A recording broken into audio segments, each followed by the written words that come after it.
The Fallout TV show finally came out a few months back, and I, like all gamers, binge watched every single episode and was left craving a bit more Fallout. I've previously completed both Fallout 3 and 4, so I decided to settle on New Vegas, the one game in the series that I'd barely played. I wanted to spice things up though, so I figured that I'd 100% both the game and all of its DLCs on hardcore mode, because really, how hard could it actually be? Right?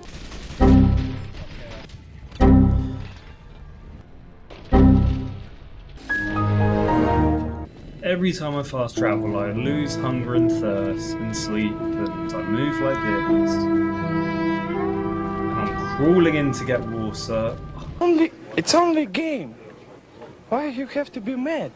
Hardcore changes a few key game mechanics. First of all, stim packs heal over time rather than instantly, meaning you can't just go completely Rambo and out heal everyone. Limbs can only be healed by sleeping in an owned bed or using a doctor's bag. Now this may not sound too major, but this game really does enjoy crippling your limbs. Like, a lot. That's gotta hurt! It's gotta hurt! Hurt! Ammunition has a weight, so it means that you can't just stock up on 10,000 bullets for every single gun and spray and pray quite so much. Your companions are no longer invincible, meaning that if they get killed, they are dead permanently, and they die fast, trust me.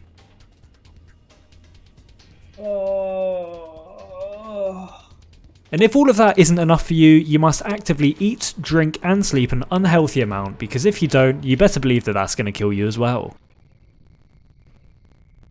New Vegas puts us in the shoes of the courier, and the game begins with us being shot, robbed and left for dead.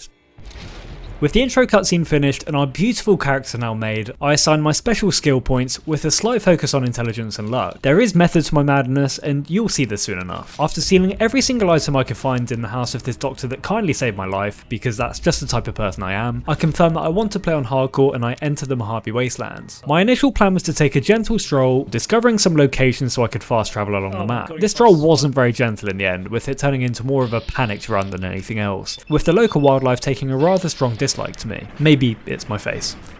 After surviving the ant attack, I end up getting attacked by a rad scorpion straight afterwards, but this bear thankfully saved me. Now, I don't think that he meant to knock me out the way and kill the enemy for me, but I'm gonna take it. We experience the struggle of crippled limbs for the first time shortly afterwards, which is something that will become a painfully common occurrence soon enough. Oh, you are fucking kidding me. We also tick off a lot of firsts around this point. We find our first companion, pick our first lock, hack our first terminal, and we get our first level up. Now these are all important as they're all actions with achievements tied to them down the line. New Vegas has quite a short main story along with a whole host of side quests, and it's at this point in time we complete our first main mission. We find out about the platinum chip, which was what was stolen from us at the start of the game, and we bag ourselves a double level up as well. We assign some more skill upgrades and we start to experience the real pains of hardcore here. Starvation, dehydration and fatigue. Fast travelling and sleeping obviously moves time forward, which in turn increases both your hunger and thirst. This means if you leave it too late to eat or drink and then you have to try and fast travel to find food, chances are fast travelling may actually kill you. Yes, this is an absolute nightmare. We find this cheeky little cave along the way which apparently belongs to a guy called Cannibal Johnson, but upon trying to pay him a visit, one of his traps cripples us again. I hate this game already. You fucker. You absolute piece of... We finally arrive at Freeside in the Strip, which is arguably the main hub in New Vegas. A thug makes the rather terrible decision to try and attack us, and our companion shows him the error of his ways, literally punching his arm off. Welcome to Fallout. What the... Jesus Christ. We're informed we can't enter the Strip yet because we either need to pass a 2,000 cap credit check or we need to have an insanely high science level. We accidentally find a way to bypass this here at a nearby shop, paying a mere 500 caps for a fake passport. With our passport accepted, we're now granted access to the Strip, and with that, the first stage of my master plan can now begin. We first of all confront Benny, who's the guy responsible for us being shot in the head at the start of the game. I stupidly gave up all my weapons, which is what you're supposed to do when you enter a casino, so when I chose to spare him, he backstabbed me and I was left utterly defenseless. Oh shit, I didn't smuggle any weapons through. Oh fuck. Oh fuck. Oh fuck. Oh fuck. This is technically a death, but I'm not counting it, so I just reloaded an older save and I was a little bit wiser this time. This time I killed him before he got the chance to kill me. I then went and bought some Naughty Nightwear, which gives you a boost of +1 to your luck skill, and then I proceeded to gamble my life away. I played 10 hands of blackjack along with 10 spins of roulette and slots, which popped me 3 achievements along the way. With this then done, I proceeded to bleed the casinos dry. With a bit of knowledge of blackjack and a decent luck skill, you can very quickly make a huge amount of money. Now, sadly, after winning a certain amount of games, you are banned from each casino, but it does give you a good base of cash to get going in the game. After probably 30 to 60 minutes of gambling, I was banned from all 3 main casinos, I had a healthy stack of caps to start buying stuff, and I also got an achievement for my troubles. I decided to go and collect the 6 snow globes in the game at this point. The snow globes are a collectible similar to the bobbleheads from other Fallout games, and they also have a pretty high monetary value. Collecting these 6 snow globes unlocked some more of the map for me to travel to, but they also didn't come without their moments of stress. Oh fuck.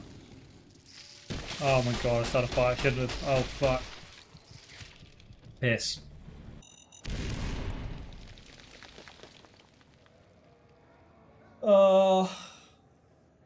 Why's my screen keep going blurry?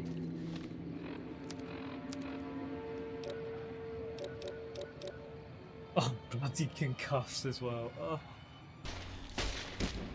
Oh, fucking hell. I've walked too far to die. There's fucking loads of them. Oh, shit. Oh, my fuck. Now, I did eventually get all 6 along with my achievement, but it was a little bit painful once again. Thoroughly shaken from some of the stressful encounters that I've experienced in the opening hours of the game, I decided to treat myself. I sold off all of the snow globes for some extra cash, and I decided now was the perfect time to go on a spending spree. 2 achievements from the Gunrunner's Arsenal DLC require you to deal 10k damage with Gunrunner and unique weapons, so we decided to buy a few super strong weapons which would tick off both these boxes. This means we have some great weapons which will help progress us towards a bunch of achievements at the same time. I also pop a few more miscellaneous achievements before going back to some more gambling. This time it's Caravan on the cards. See what I did there? Anyway, I won't go into the specifics of how Caravan is played. All that's important is I needed to win 30 games. Now this probably took me close to an hour and it wasn't very enjoyable at all, but it did net me another 2 achievements, which is all that really matters here. I also planned to pick 50 pockets here for another achievement, but this was proving quite difficult. As a result, I decided to go and find a few stealth boys. Stealth boys make you invisible and almost completely hidden, and it really boosts your chances of being successful with a pickpocket. I got 2 stealth boys and picked this lady's pocket a total of 50 times, and I got my achievement before moving on. With money made and some miscellaneous bits checked off of my list, I started getting to work on the main story. New Vegas has 4 different endings, depending on which factions you side with throughout your playthrough. I did one playthrough over 10 years ago, meaning I still had just 3 left to do. You can usually play through the main story to a certain point in time and make a save, which is essentially your master save. You can then just change the way you approach the final few missions to tick off each different playthrough. I had a horrid time here though, as I was still a low level and I was playing on hardcore, meaning that I spent most of my time either getting caught stealing food, dying to everything in sight, or being crippled by anything that moves. Oh, fuck. Just fucking stay over there. Stay in your lane. Oh, shit. Oh, fuck. Oh, fuck. Oh, fuck. Oh, fuck. Oh, fuck. Not this. Oh, you're fucking pissing. Fucking. Oh, what?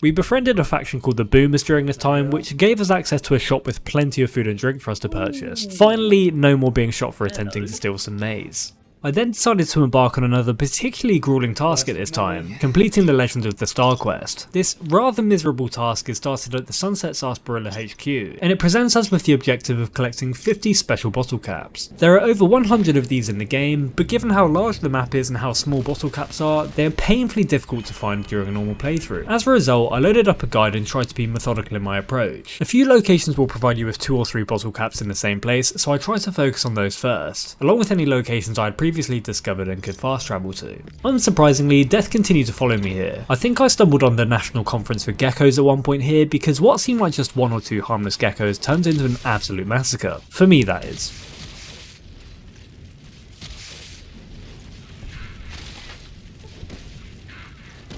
Oh my fucking god. Oh my god. Oh my god, what on earth? Oh, okay.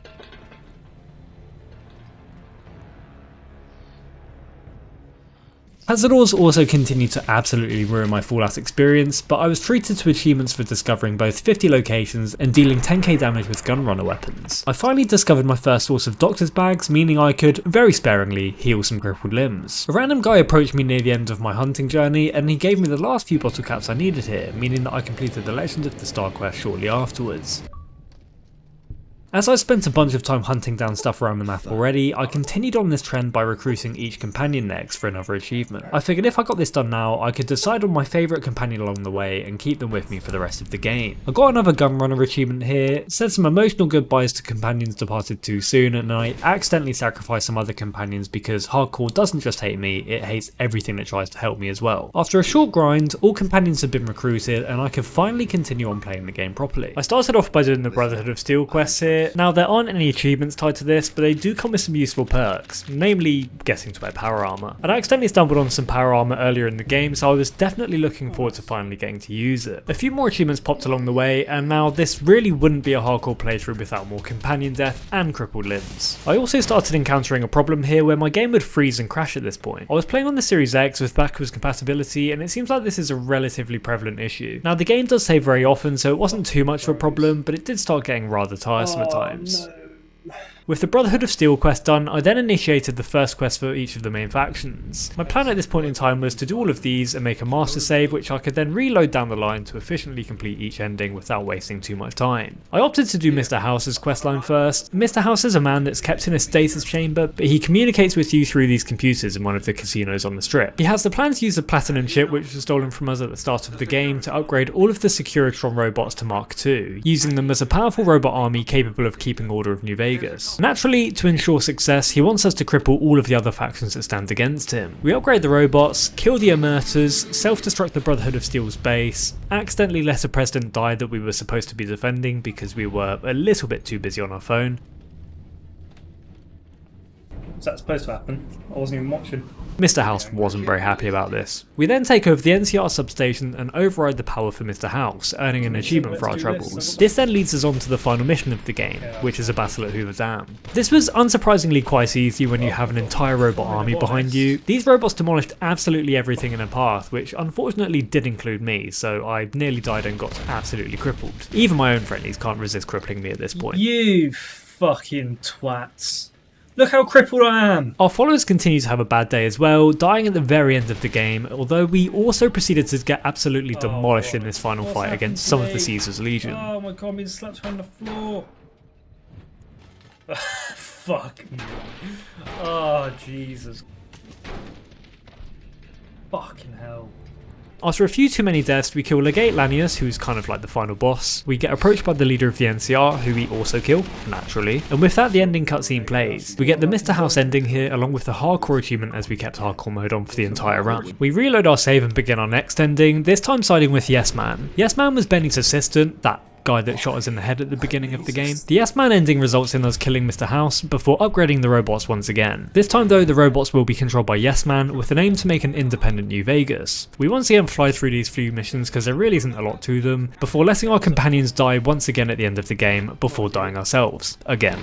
This really is just a skill issue, and it's a very common occurrence for me apparently. We deal with the general once again, and Yes Man meets up with us and thanks us before the ending cutscene rolls again. Save reloaded once again, and it was now time for the final ending we needed, which involved us siding with the NCR. We begin by killing the Khans, the Emerters, and Mr. House before gaining the support of the Brotherhood of Steel. A few easy story missions once again reward us with achievements, and this time I finally use my brain. I make sure ahead of time that I have the relevant stats required at the end of the game, which means that I can have a speech check with Legate Lanius and avoid any combat with him. This meant that rather than fighting him, I could just talk him down and make him leave. General Oliver appears again, but for once he gets to survive as he's actually part of the NCR, and with that our final faction playthrough was done. I completed almost all of the base game achievements at this point in time, but I still had a few little things to grind. I began by stocking up on loads of stim packs and proceeded to drown myself for about half an hour. Now this sounds rather dumb, but the reason I was doing this is because you have to heal 10,000 damage with stim packs. Obviously drowning means you can just tick damage quite quickly, so it just seemed like the sensible way to do it. Now this was particularly painful on hardcore because stimpaks don't instantly heal you, they heal you over time, which meant this ended up taking a lot longer. If I was playing on normal mode, I could have just instantly healed my health up and never had to leave the water, but because it takes time to heal you, I had to keep getting out of the water, going back in and drowning again. I repeated this process once again straight afterwards, instead using food to heal myself for 10,000 damage, which was even worse. Obviously, food heals a lot less, and I had to constantly fast travel to buy more of it, not to mention that I kept dying from exhaustion and other stuff because I was fast travelling when I was tired, but I slowly healed my way to the achievement. It was utterly miserable, and it was the one time in a game where I truly considered just changing off of hardcore and giving up on that challenge. More 10,000 damage achievements followed, with me needing to deal 10,000 damage with explosives. This was rather messy because my explosive skill wasn't very high, and hardcore made it even harder to heal when I blew myself up.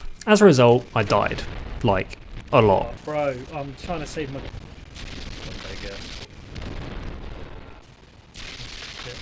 I did finally get the achievement though, but the whole experience had left me in a bit of a foul mood. The base game was now done other than a few achievements that I would continue progressing on over time. With this, I decided to move on to the first set of DLC achievements, which was the Gunrunner's Arsenal. As I got most of the weapon damage ones done already, the main task here was to complete the Gunrunner challenges. These are tiered challenges that task you with killing certain enemy groups in specific ways. As I hadn't used any level exploits, I was still relatively low leveled, which, when paired with hardcore mode, made these challenges another horrible experience. Crippling right arms with a shotgun, killing robots with a pistol, and killing Mr. House with a golf club netted me the 1-star achievements, whilst killing White Gloves with an SMG before crippling Caesar's head with throwing spears and killing him with a knife netted me the 2-star achievement. The 3-star challenges I attempted were to kill 10 Legion members with revolvers, 10 robots with brass knuckles, and these two alone gave me so much of a painful experience that I didn't even bother getting to the third challenge. I figured at this point in time I would just leave it, do some of the other DLCs and level up, and then come back to this at the end. Moving on to the actual story DLCs, and none of these really have too much to cover. They're all quite short and simple, and there isn't really a lot to talk about. One thing I noticed early on is that hardcore mode doesn't seem to really work properly on these DLCs, as I stopped getting both hunger and exhaustion warnings whilst playing them. I'm not sure if this was a bug or an intended game mechanic, but it did make life far easier, although it rendered the challenge slightly redundant. I began with the Honest Arts DLC, which had 5 achievements tied to it, with all of them being story related. I had to reload a save at the end to get both endings, but other than that it was all rather quick and easy. Now naturally I couldn't do this DLC without dying, because once again I died to a Cazador. It seems that no matter where I am in the game, base game or DLC, I just can't avoid these things, because they clearly love preying on the weak.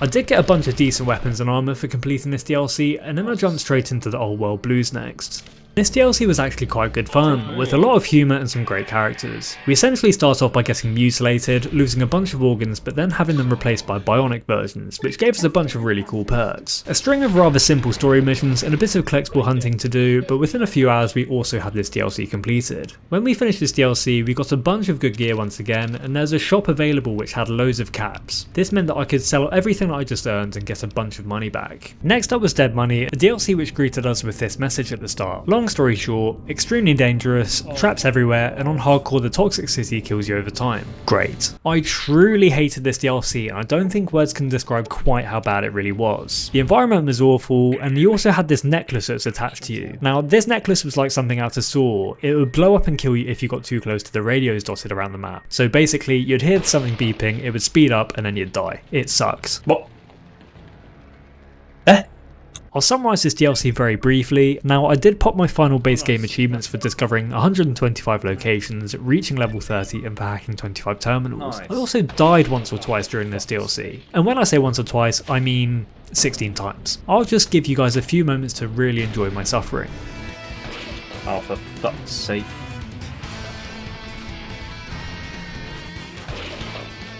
Oh, I thought this was doors for new instance.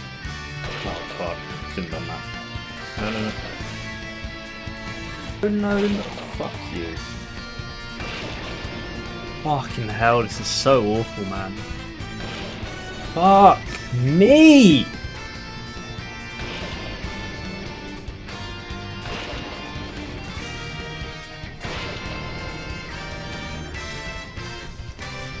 Slightly late. Now there was one saving grace on this DLC, and that's that you become insanely rich thanks to it. You can bet at the casino here, making an absolute fortune, and then once you reach the end of the DLC, there's a vault that you can steal from, making even more money in gold bars. This is truly game breaking, but still not quite good enough to mend the mental torture that I suffered at the hands of the Dead Money DLC itself. Dead Money now thankfully behind us, we were onto the final DLC of the game, Lonesome Road. Now this DLC was a bit rough as it had a bunch of collectibles, death claws which seemed to two-hit me all the time, and as such my New Vegas experience ended pretty much in the same way it started, with both panic and death. I collected 5 EDE upgrades for an achievement, detonated 30 nuclear warheads for another achievement, and I got repeatedly abused by the death claws as I mentioned. Yes, I died at least 10 times during this DLC, and no, I really don't want to talk about it. With the story missions done, I had just one achievement left, those final gun runner challenges. I was level 42 by this point as all the DLCs give you a bunch of XP, and I also had loads of good gear, so this meant it was much less painful than when I first tried. For this final gun runner achievement, I proceeded to kill 10 robots with brass knuckles, 10 named Legion members with hunting revolvers, and 15 named NCR officers with chainsaws, which all felt a bit brutal, but it felt quite fun at the end of the game to go on an absolute massacre. After doing all of this, my final achievement pops and I finally completed the entire game, remaining in hardcore mode for the entire duration. Now, I might have died over 60 times and lost my mind numerous times along the way, but other than Dead Money's DLC, this game was an absolute blast to play. I wouldn't personally advise doing it all on hardcore, you're probably better off just speedrunning that and playing it normally, but it was still good fun to say the least. With 41 hours on my main save, along with a further 10 or so hours from reloading the game for the different endings, I'd say it was about 50 hours well spent. Now I really do hope you guys enjoyed this video. It was a lot of fun to play when I wasn't dying constantly, which was all the time, so maybe it wasn't. If you did enjoy, please consider both liking and subscribing, and I'll catch you all in the next one.